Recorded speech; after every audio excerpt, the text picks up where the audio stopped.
आप सभी लोगों का ग्लोबल आइडिया यूट्यूब चैनल में स्वागत है। आज हम लोग electrician trade theory 500 important question series का पार्ट 3 हल करेंगे, जो कि आईटीआई फर्स्ट ईयर के छात्रों के लिए है। अगर ये क्वेश्चन पीडीएफ के रूप में चाहिए तो पीडीएफ डाउनलोड करने के लिए www.globalidea.org पे जाके विजिट करना होगा। ठीक है, हम लोग क्वेश्चन नंबर 21 देखेंगे। कह रहा है दिल के दौरे से पीड़ित व्यक्ति को आप कैसे पहचानेंगे। ठीक है, अगर देखिए किसी व्यक्ति को दिल का दौरा पड़ जाता है, ठीक है, तो उस कंडीशन में उसके सीने में बहुत तेज दर्द होगा, बहुत तेज पेन होता है। अगर उसको पड़ गया है उस कंडीशन में क्या होगा, जब दौरा पड़ता है तो उस कंडीशन में सीने में बहुत तेज पेन होता है, लेकिन अगर पड़ गया है तो उस कंडीशन में उसके होठों का रंग जो है कि नीला पड़ जाता है। ठीक है, तो ऑप्शन दिया है ए रीढ़ की हड्डी में दर्द से, बी दिया है मुंह पूरी तरह बंद हो जाएगा, सी दिया है पेट में अधिक सूजन, और डी दिया है होठों के चारों ओर नीला रंग। ठीक है, तो उस कंडीशन में क्या होता है, जब दिल का दौरा पड़ जाता है उस कंडीशन में होठों के रंग जो है कि नीले पड़ जाते हैं। ठीक है, तो ऑप्शन नंबर डी क्या होगा, सही होगा। ठीक है, अगला क्वेश्चन देखेंगे।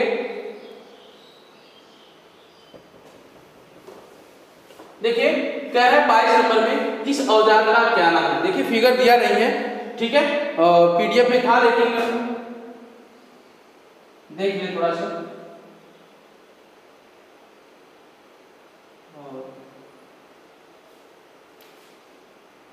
कुछ इस प्रकार का है। ठीक है,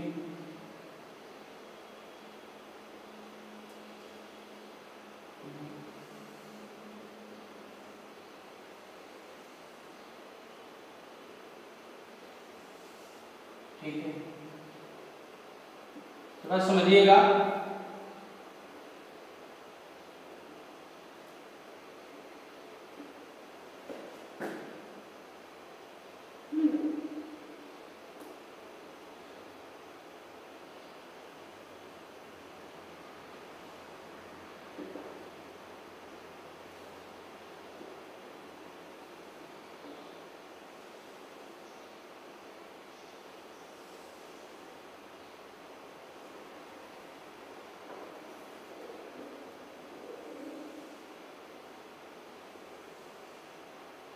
कुछ ऐसा है।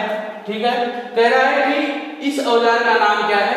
ठीक है, ए दिया है वायर स्लीपर, बी दिया है क्रैम्पिंग टूल, और सी दिया है कॉम्बिनेशन प्लायर, और डी दिया है डायगोनल कटिंग प्लायर। ठीक है, मतलब इसको हम बोलते हैं साइड कटिंग प्लायर भी बोलते हैं। ठीक है, देखिए अगर ये कॉम्बिनेशन प्लायर रहता तो यहाँ पे आपको रहता पाइन ग्रिप वगैरह, देख लेते ये प्लायर भी है। ठीक है, लेकिन अगर यहाँ पे कॉम्बिनेशन रहता, यहाँ पे पाइन ग्रिप रहता, और उसके बाद यहाँ पे स्टील कटर रहता।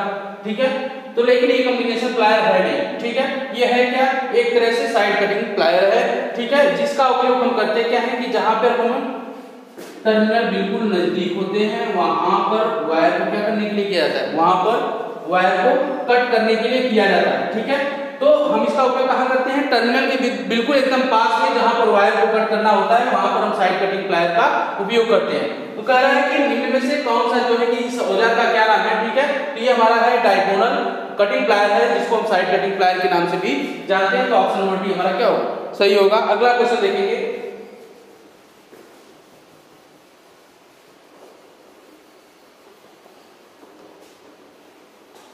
कह रहा है सुरक्षा चिन्ह का नाम क्या है।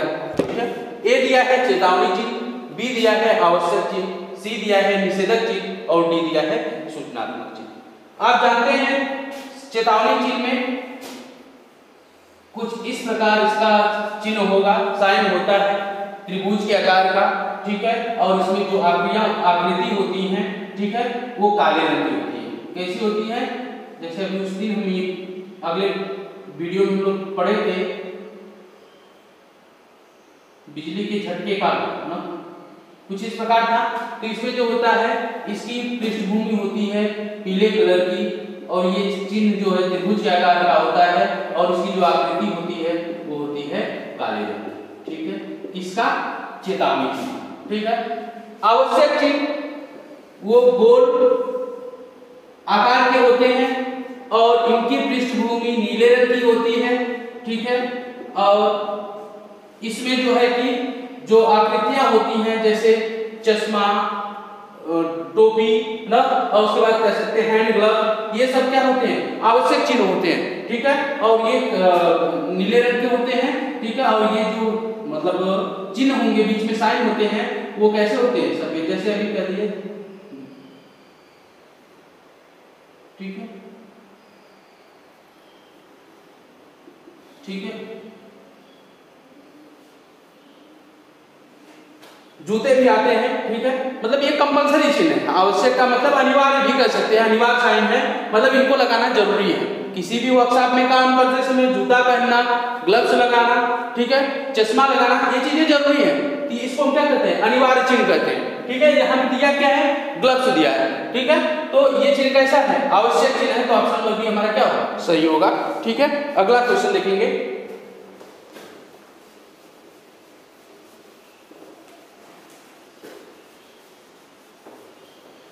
पीड़ित के रक्त के बहाव को रोकने के लिए क्या प्राथमिक चिकित्सा उपलब्ध कराई जाती है। ए दिया है मलहम लगाना, बी दिया है चोट लगे हुए भाग को ऊपर रखना, सी दिया है चोट लगे हुए भाग को ड्रेसिंग करना, और डी दिया है चोट लगे हुए भाग पर दबाव डालना। देखिए, जब किसी भी व्यक्ति को चोट लग जाता है तो वहां से ब्लड आना चालू हो जाता है। जब ब्लड आता है तो ब्लड को रोकना जरूरी होता है, तब बाद में क्या करते हैं, उसकी ड्रेसिंग करके मलहम वगैरह लगाते हैं। लेकिन ब्लड रोकने के लिए हम क्या करेंगे, क्या कि उस पर क्या करेंगे, उसको तेज दबाते हैं, ठीक है, दबाते हैं ताकि उसका ब्लड रुक जाए। उसके बाद हम ड्रेसिंग साफ करके उस पर मलहम लगा दें, ठीक है। तो सबसे पहले प्राथमिक जो चिकित्सा उपलब्ध कराई जाती है, पहले उसको दबा के हम क्या करते हैं, उसके ब्लड को रोकने का प्रयास करते हैं, ठीक है। तो ऑप्शन नंबर देख ले, ए मलहम लगाना, बी दिया है चोट लगे हुए भाग को ऊपर रखना, सी दिया है चोट लगे हुए भाग को ड्रेसिंग करना, और डी दिया है चोट लगे हुए भाग पर दबाव डालना। तो ऑप्शन नंबर डी क्या होगा, सही होगा, ठीक है। उसको पहले ब्लड को रोका जाता है। अगर मलहम लगाएंगे तो मलहम क्या हो जाएगा, फिर अगर ब्लड निकल रहा है तो क्या हो जाएगा, हट जाएगा, ठीक है। तो पहले उसको ब्लड को रोकेंगे, उसके बाद क्या करेंगे, ड्रेसिंग करके उसको साफ करके फिर उस पर क्या करेंगे, मलहम लगा देंगे। ऑप्शन नंबर डी हमारा क्या होगा, सही होगा। अगला क्वेश्चन देखेंगे। कराए पीड़ित को बचाने हेतु क्या तत्कालीन कदम उठाना चाहिए यदि वह अभी भी विद्युत शक्ति स्रोत से संपर्क में है।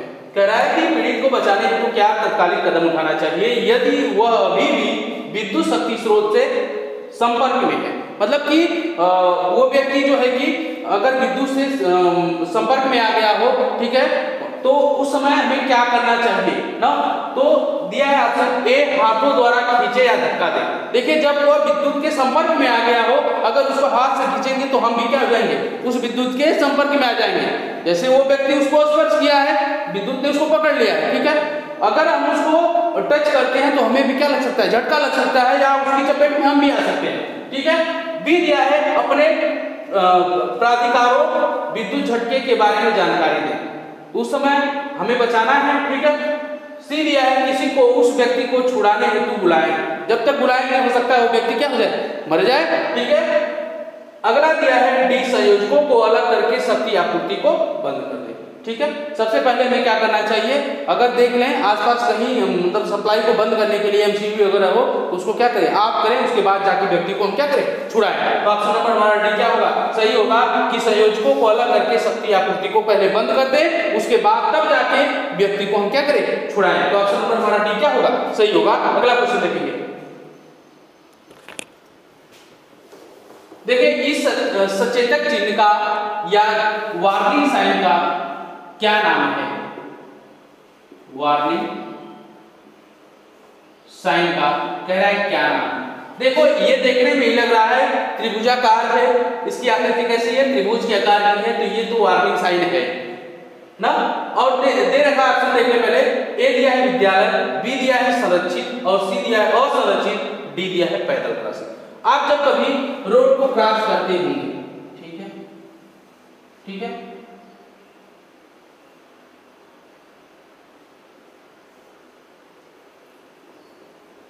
तो यहां पर क्या होता है, बोर्ड पर ना कुछ इस प्रकार त्रिभुज के आकार की आकृति मतलब लगाई जाती है कि सामने से गाड़ी आने वाला उसको पता चल जाए, और यहाँ पर कुछ इस प्रकार के निशान लगाए जाते हैं, ठीक है। त्रिभुज के आकार का लगाया जाता है एक चिन्ह, ठीक है, जो कि बताता है कि यहाँ पर जो है कि क्या है, क्रॉसिंग है, यहाँ से कोई पैदल चलने वाला यात्री क्या कर सकता है, इसको यहाँ से क्रॉस करेगा, ठीक है। तो उससे क्या होता है, व्यक्ति सावधान हो जाता है, ये चेतावनी देता है कि यहाँ से कोई व्यक्ति क्रॉस करेगा, कृपया धीरे चले, ठीक है। तो ऑप्शन दिया है ए विद्यालय, बी दिया है संरक्षित, और सी दिया है असंरक्षित, और डी दिया है पैदल क्रॉसिंग, ठीक है। तो ये पैदल क्रॉसिंग का साइन होता है जो कि बताता है मतलब कह सकते हैं कि वार्निंग देता है कि आप यहाँ से थोड़ा स्लो चले, है ना, अपनी गति को धीरे करें, है ना।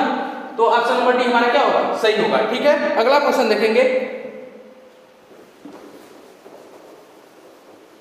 कह रहा है कि यदि पीड़ित के सिर में चोट लगी है और वह मर रहा हो तो उसके लिए स्वर्णिम घंटा कौन सा होता है। ए दिया है पहले 15 मिनट, बी दिया है पहले 30 मिनट, सी दिया है पहले 45 मिनट, और डी दिया है पहले 60 मिनट। जो स्वर्णिम घंटा होता है वो पहले का 30 मिनट होता है, ठीक है। ऑप्शन नंबर बी हमारा क्या होगा, सही होगा। अगला देखेंगे, पीड़ित की कौन सी स्थिति को कोमा कहा जाता है।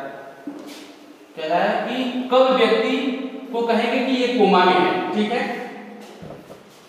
ए दिया है बेहोश रहना पर बुलाने पर उत्तर देना, तो ये कोमा की स्थिति नहीं होती, ठीक है। बी दिया है होश में रहना पर बुलाने पर उत्तर न देना, ये भी स्थिति कोमा की नहीं है। सी दिया है सांस लेना पर बुलाने पर उत्तर न देना, ये भी स्थिति नहीं है। डी दिया है पूरी तरह संवेदनशील होकर लेटे रहना और बुलाने पर उत्तर न देना, ठीक है। तो जब व्यक्ति कोमा में चला जाता है तो पूरी तरह संवेदनशील हो जाता है और बुलाएंगे तो उसको कुछ पता नहीं चलता है। तो ऑप्शन नंबर हमारा डी क्या होगा, सही होगा। अगला क्वेश्चन देखेंगे,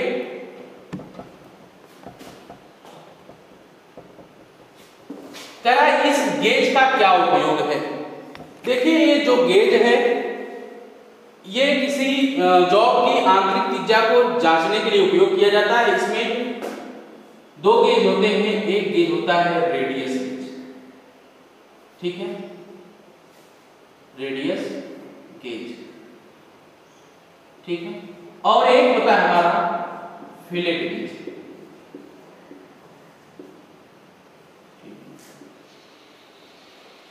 ठीक है। एक हमारा रेडियस गेज होता है और एक होता है फिलेट गेज। जो रेडियस गेज होता है उसके द्वारा हम क्या करते हैं, इनर रेडियस को मेजर करते हैं, और जो ये होता है फिलेट गेज होता है इसको हम क्या करते हैं, आउटर रेडियस को इससे क्या करते हैं, मेजर करते हैं, ठीक है। तो कह रहा है कि इस गेज का नाम क्या है, इस गेज का क्या उपयोग है, ठीक है। तो इसमें दो होते हैं, एक होता है जो कि एक दूसरे से क्या होते हैं, ज्वाइंट होते हैं, एक होता है रेडियस गेज होता है, एक होता है फिलेट गेज होता है। इसमें आकृति आपको पता नहीं चल रही है, इसमें क्या होता है, एक भाग जो होता है कि छोटा होता है, जो रेडियस गेज होता है वो क्या होता है, छोटा होता है, ठीक है, और एक होता है जो फिलेट गेज होता है थोड़ा सा बड़ा होता है, ठीक है। तो इसमें क्या होता है कि दोनों एक दूसरे से क्या होते हैं, ज्वाइंट होते हैं। एक के द्वारा जो होता है इनर रेडियस मापी जाती है किसी जॉब की, और एक के द्वारा क्या की जाती है, आउटर रेडियस मापी जाती है किसी जॉब की, ठीक है। तो ए दिया है जॉब की आंतरिक त्रिज्या को जांचना, बी दिया है बेलनाकार जाप का व्यास जांचना, सी दिया है जॉब की ऊंचाई और समांतरता जांचना, और डी दिया है जाप को मशीनों में डेटम के समांतर रखना।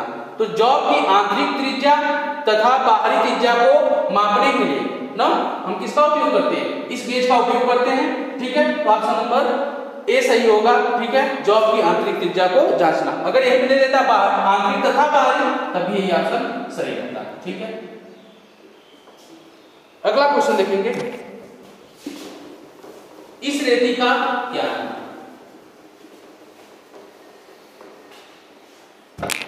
ए दिया है रास कट रेती, बी दिया है एकल कट रेती, और सी दिया है दोहरी कट रेती, और डी दिया है वक्राकार रेती, ठीक है। देखिए ये जो रेती है आप देख रहे हैं, ठीक है, इस रेती में आपको दिख रहा होगा, ठीक है,